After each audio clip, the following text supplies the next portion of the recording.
Père, nous te remercions pour la parole. C'est merveilleux pour moi, Seigneur, que pour chaque problème que nous rencontrons, la réponse est dans ta parole, chacun d'entre eux. Et clairement, si nous voulons vivre de la façon dont tu nous guides, nous n'aurons pas de stress. Alors nous avons besoin que tu nous parles ce week-end et tu nous aides à comprendre les changements que nous pouvons faire par ta grâce, qui nous aide à vivre dans la paix. Au nom de Jésus. Amen. Eh bien, le stress est la maladie du siècle. C'est un business de plusieurs milliards de dollars. Le traitement du stress, le remède pour le stress, que ça vienne du fait de payer un psychologue ou de différents médicaments ou livres ou cours de gestion du stress ou séminaires ou quoi que ce soit. Vous avez vu comment vous avez réagi? Et quand j'ai dit au groupe de louanges ce que j'allais enseigner, ils ont tous dit « Oh, nous allons vraiment écouter ce week-end. » Et alors, je pense sûrement que nous comprenons tous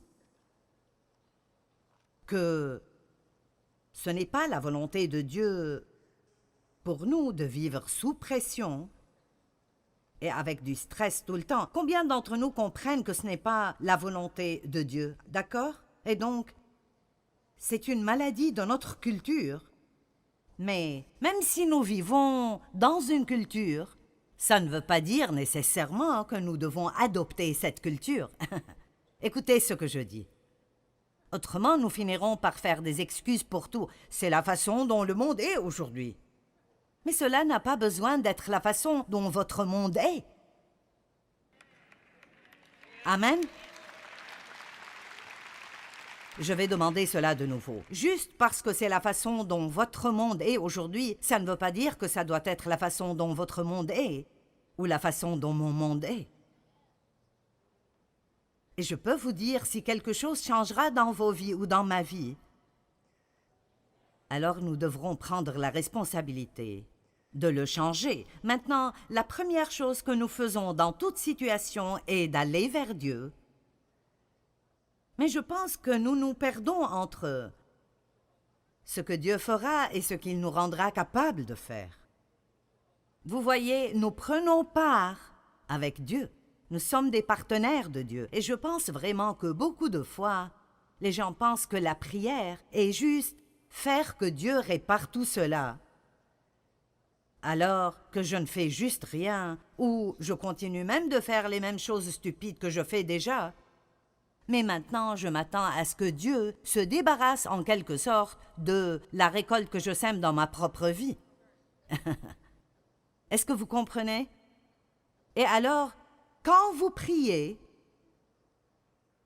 vous devez ouvrir vos oreilles pour écouter ce que Dieu vous dira concernant quelles sont les causes de vos problèmes. Maintenant, parfois il n'y a rien que nous puissions faire, et si c'est le cas, alors Dieu vient et fait tout. Mais souvent, la racine de votre problème est que nous vivons juste avec un manque de connaissances et dans ce que la Bible appelle l'ignorance. Nous ne marchons pas dans la sagesse, nous faisons des choses parce que c'est juste la culture dans laquelle nous vivons, et c'est ce que tout le monde fait, et donc nous faisons cela. Mais nous devons retourner à la parole de Dieu tout le temps, retourner à la parole de Dieu, et les proverbes sont pleins de sagesse. Retournons à la parole de Dieu et prenons un engagement de ne pas vivre d'après ce qui arrive autour de nous, mais de prendre des décisions d'après la direction du Saint-Esprit. Combien croient que si nous sommes tous dirigés par l'Esprit, nous aurons des vies plutôt paisibles? D'accord. Donc, je n'ai pas de baguette magique que je remuerai au-dessus de vous pour que tout votre stress disparaisse. Et personne d'autre non plus, en fait. Je pense que parfois, quand les gens vont à des cours de gestion du stress ou de conseils, je ne pense pas qu'ils vont souvent avec cette pensée « je suis prêt à faire un changement ». Ils pensent plutôt « je veux que quelqu'un résolve mon problème ». Et nous devons nous arrêter ici une minute où toute cette chose sera inutile. Je ne peux pas résoudre vos problèmes, et Dieu non plus, si vous ne faites pas ce que Dieu vous dit de faire, ou faites ce que Dieu vous dit de ne pas faire.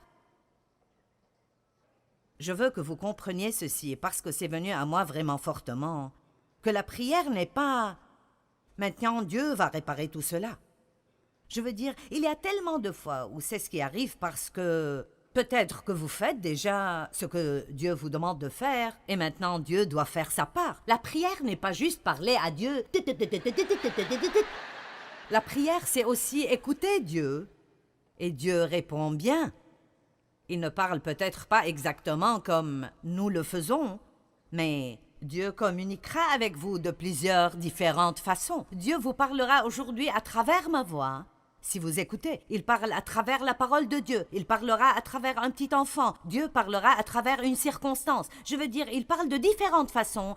Et nous devons prier et obéir. Il n'y a pas une seule personne dans cette salle ou qui regarde à la télévision qui ne peut pas échanger une vie de stress contre une vie de paix.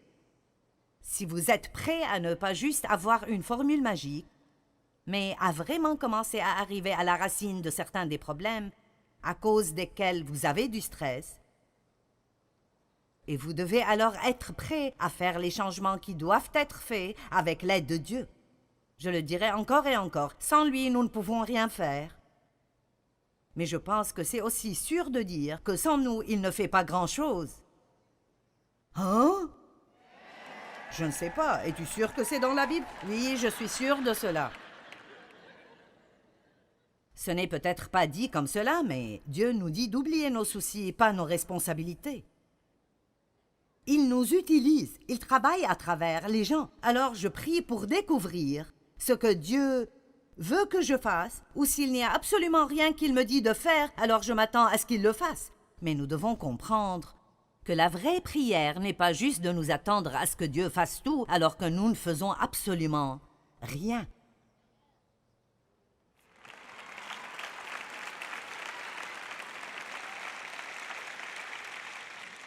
Le stress est tout autour de nous, et il y a peu de chances qu'il diminue. Donc, quelles sont nos options? J'ai essayé pendant de longues périodes de temps de changer tout autour de moi. Et c'est peut-être là où vous êtes maintenant. Eh bien, si tu arrêtes de faire ça, j'aurai la paix.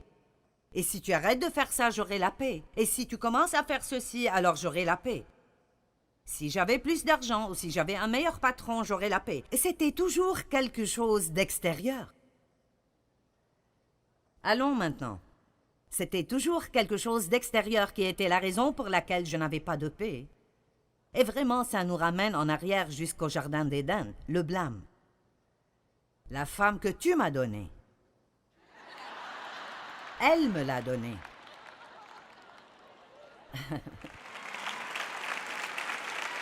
Excuse-moi? Je pensais que les hommes voulaient être à la tête de la maison.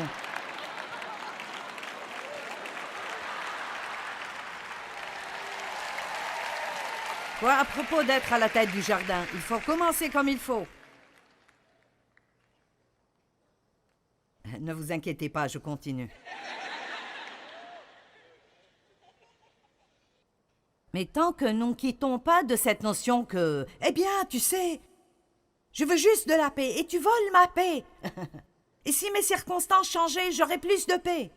Vos circonstances, je ne veux pas être décourageante, vos circonstances changeront peut-être, mais vous en aurez d'autres. Hein? Je veux dire, c'est vrai, vous savez, vraiment. Celles que vous avez s'en iront. Quelque chose d'autre viendra. Nous devons juste apprendre comment être dans le monde, mais ne pas agir comme lui. Donc, le stress est tout autour de nous. Il n'est pas prêt de diminuer, donc quelles sont nos options? Eh bien, nous n'en avons que deux d'après ce que je perçois. Continuer à être stressé jusqu'à ce que nous craquions. C'est une option et, tristement, je sais que certains de vous prendront cette option. Ou vous pouvez apprendre à ne pas être affecté par le stress en l'empêchant de venir en vous. Ce qui est autour de nous n'a pas besoin d'entrer en nous. Amen. La paix a été définie comme étant un cœur calme. Et mon Dieu, j'aime cela. un cœur calme. Jésus était entouré par des situations stressantes. Rejeté par sa famille et ses amis. Certains passent par cela maintenant. Vous laissez cela vous stresser. Accusé d'être vil, accusé de faire quelque chose ou avoir une sorte de motif méchant qui n'est pas vrai à votre propos du tout. Les fausses accusations peuvent nous stresser. Nous voulons convaincre tout le monde que nous sommes bons. Remarquez que Jésus n'a jamais essayé de faire cela. Ses disciples avaient besoin de beaucoup de corrections. Il les édifiait pour le travail de porter l'Évangile au monde et ils avaient une période très courte pour faire cela. Parfois, tous les gens autour de nous qui ne font pas ce qu'ils devraient faire peuvent vraiment nous stresser. Je dois toujours te dire quoi faire, à chaque fois, constamment. Et puis quand je te le dis, tu ne peux pas le faire. Des foules énormes le suivaient partout. Et ils voulaient tous des miracles, des guérisons et être aidés d'une certaine façon. Vous savez, j'ai même dit, tous ceux qui viennent vers moi veulent quelque chose. Certaines des mamans, vous vous sentez ainsi. Votre mari veut quelque chose, les enfants veulent quelque chose, puis vos parents vous appellent et ils veulent quelque chose. Et puis votre belle-mère veut quelque chose, et c'est juste que tout le monde veut quelque chose de vous et vous n'avez plus rien à donner. Combien d'entre vous ressentent ceci? Mais vous voyez, Jésus, bien qu'il soit là pour les gens, il avait des limites. Et nous allons parler des limites plus demain soir. Vous savez, si vous ne voulez pas que le chien des voisins fasse ses besoins dans votre jardin, alors mettez une barrière.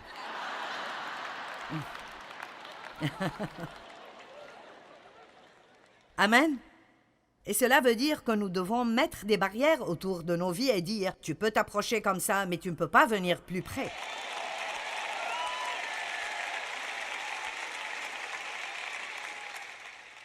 L'un de ses disciples l'a trahi pour 30 pièces d'argent. Pierre a même nié qu'il le connaissait à un moment critique dans sa vie, et Pierre était l'un de ses bons amis, proches. Il s'occupait mentalement et émotionnellement continuellement de savoir et d'être conscient de la souffrance qu'il allait devoir endurer sur la croix. Wow! Quelle journée stressante! Et quand même, au milieu de tout cela, il nous donne Jean 14, 27. « Je vous laisse la paix. » C'est ma propre paix que je vous donne et que je vous lègue. Je ne vous donne pas comme le monde donne. Que votre cœur ne se trouble point et ne s'alarme point. Cessez de vous permettre d'être agité et perturbé et ne vous permettez pas d'être effrayé et intimidé et peureux et mal à l'aise. Maintenant, ceci prouve le point que j'essayais de transmettre au départ. Dieu veut toujours que nous venions à lui dans la prière et il est toujours prêt à faire ce que nous ne pouvons pas faire. Il est un Dieu qui fait des miracles. Mais nous voyons ici, honnêtement, que si je vais croire cela, alors je n'ai pas besoin de prier pour la paix parce que j'ai déjà la paix. Je ne l'utilise juste pas. C'est ce qu'il a dit. Je vous laisse ma paix. Si nous sommes nés de nouveau, nous avons le prince de la paix qui vit à l'intérieur de nous. Donc, très profondément, si vous pensez à une masse d'eau et une tempête vient au-dessus de cette eau, vous allez voir des ondes et des vagues et une perturbation à la surface. Mais au fond, c'est juste aussi calme que ça peut l'être. C'est pour cela que la paix est décrite comme un cœur calme. Toutes sortes de choses peuvent arriver autour de nous, mais si nous maintenons une communication avec Dieu et nous continuons à lui faire confiance, nous pouvons toujours avoir sa paix. Cela ne veut pas dire que nous devons aimer la circonstance ou que ça ne fait pas mal. Mais ça veut dire que nous pouvons avoir ce genre spécial de paix. La paix que le monde offre est une paix qui marche seulement quand les circonstances nous conviennent. Mais Jésus nous a donné quelque chose qui est de loin supérieur à cela. Il nous donne une paix qui est vraiment la meilleure façon dont je pourrais le dire et que c'est une paix qui n'a pas de sens. C'est une paix irrationnelle. En d'autres termes, je ne sais pas comment j'ai la paix. Vous vous sentez embarrassé de dire à quiconque que vous avez la paix parce qu'ils penseront que vous êtes juste en train d'être hyper religieux ou quelque chose, mais vous pouvez honnêtement avoir la paix dans les circonstances les plus difficiles si vous avez vraiment une relation profonde avec Dieu. Et je vous le dis, je pense que nous avons besoin de plus d'enseignements plus profonds. Amen. Je pensais à cela cette semaine alors que je pensais à plusieurs choses différentes et comment il y a des années, il y avait en fait des conférences appelées « conférences de la vie plus profonde ». Et nous avons besoin de plus de cela. Dans Luc 5, Jésus a dit « Allez là où l'eau est profonde et préparez-vous pour une quantité ». Donc nous avons besoin d'apprendre comment vivre d'après nos cœurs et d'après nos esprits et pas juste continuer à réagir d'après tout ce qui arrive autour de nous. « Eh bien, je ne sais pas comment faire cela. Continue à prêcher, ma sœur. » D'accord, eh bien, quelle valeur donnez-vous à la paix? Vous n'allez pas recevoir beaucoup de cela si vous ne décidez pas que cette paix est probablement l'une des choses les plus précieuses que vous avez. L'amour de Dieu est là-haut, tout au sommet. La grâce de Dieu est géniale. Mais je vous le dis, cette paix, mince, c'est si important. Laissez-moi vous poser une question. Pourquoi sortiriez-vous même du lit si vous devez sortir du lit et être gêné toute la journée?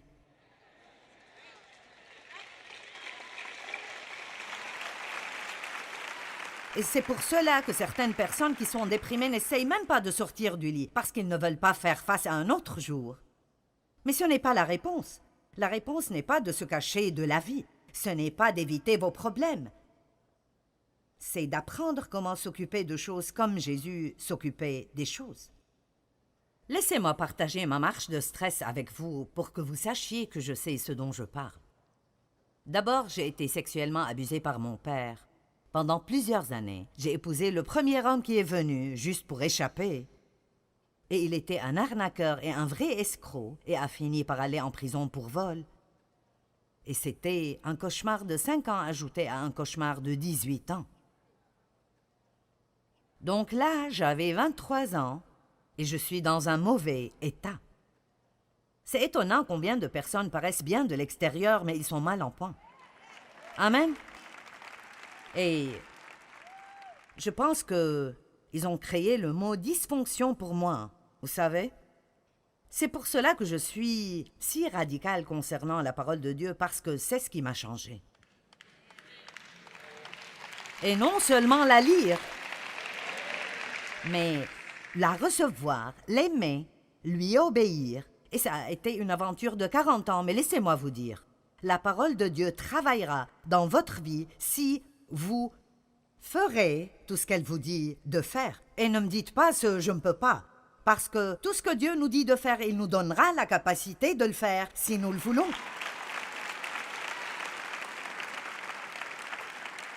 Donc je m'inquiétais, j'étais pleine de peur, j'étais en colère, je n'étais pas assurée. En résumé, je ne me sentais pas bien à mon égard. Donc j'ai essayé de trouver de la valeur dans mon travail et dans l'accomplissement. Donc j'ai travaillé jusqu'à la mort. Est-ce que vous êtes passé par là? Amen. J'avais des problèmes physiques à cause de tout le stress. J'ai créé des problèmes dans toutes mes relations personnelles parce que j'étais surchargée tout le temps.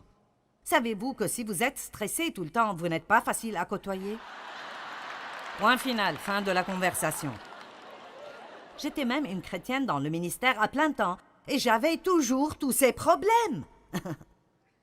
Être sauvé ne garantit pas que vous n'aurez pas ces problèmes.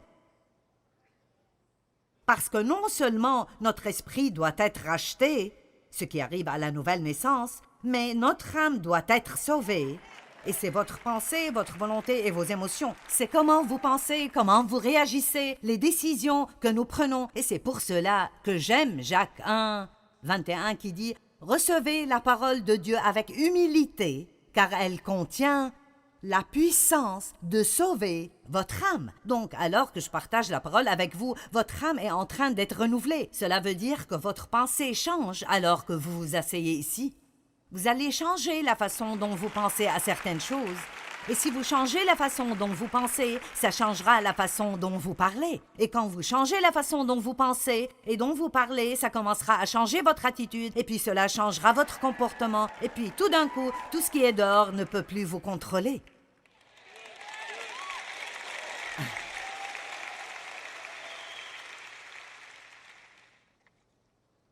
Après plusieurs années de tourments, j'ai finalement décidé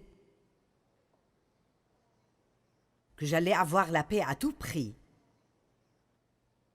Et je veux m'arrêter et dire que Dave était un grand exemple pour moi. Et si vous êtes l'une de ces personnes très paisibles et vous pensez que vous n'avez pas vraiment besoin de cela parce que vous n'avez pas de problème de stress, vous en avez vraiment besoin parce que vous côtoyez des tas de personnes qui en ont. Et vous ne les comprenez probablement pas non plus. Vous dites, quel est ton problème? Pourquoi te fâcherais-tu à ce propos? Pourquoi t'occuperais-tu de cela? Eh bien, ils sont comme ça. Mais vous voyez, Dave était un grand exemple pour moi. Que je pouvais avoir la paix parce que je venais d'un endroit où je ne savais même pas ce que c'était. Combien d'entre vous ont grandi dans une maison et une atmosphère colérique, violente et outrageuse, et vous ne saviez même pas ce à quoi la paix ressemblait? Je ne savais pas ce que c'est. Quand je commençais à avoir la paix, ça m'ennuyait. Et comme c'est stupide, j'étais vraiment ennuyée. C'était comme... Honnêtement, si je n'étais pas fâchée et je n'avais rien qui m'inquiétait et je n'étais pas en colère contre rien, je ne savais pas quoi faire de moi-même.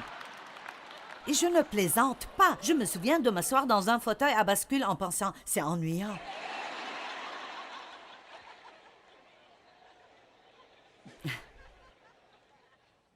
Si vous allez vraiment sortir avec ce message, vous allez devoir passer par un choc culturel. J'ai décidé que si Dave pouvait l'avoir, je pouvais l'avoir.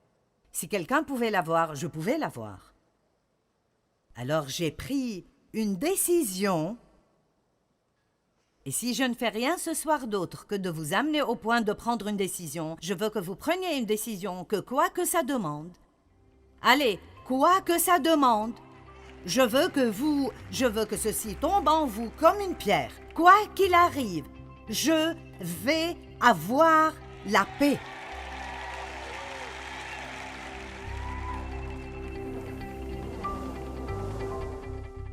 Vous ne devez pas vivre surchargé et stressé.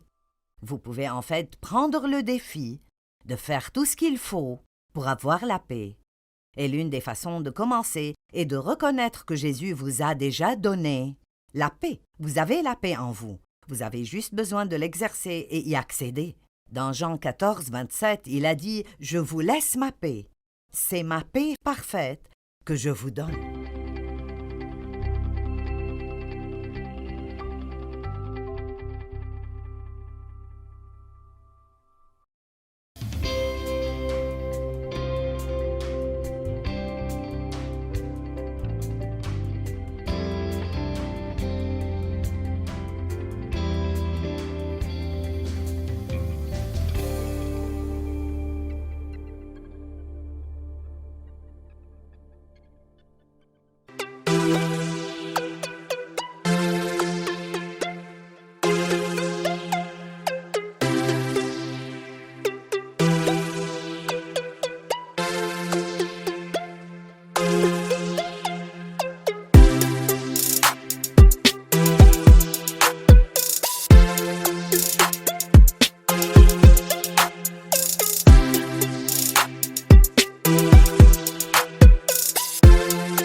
Toda esa cuerda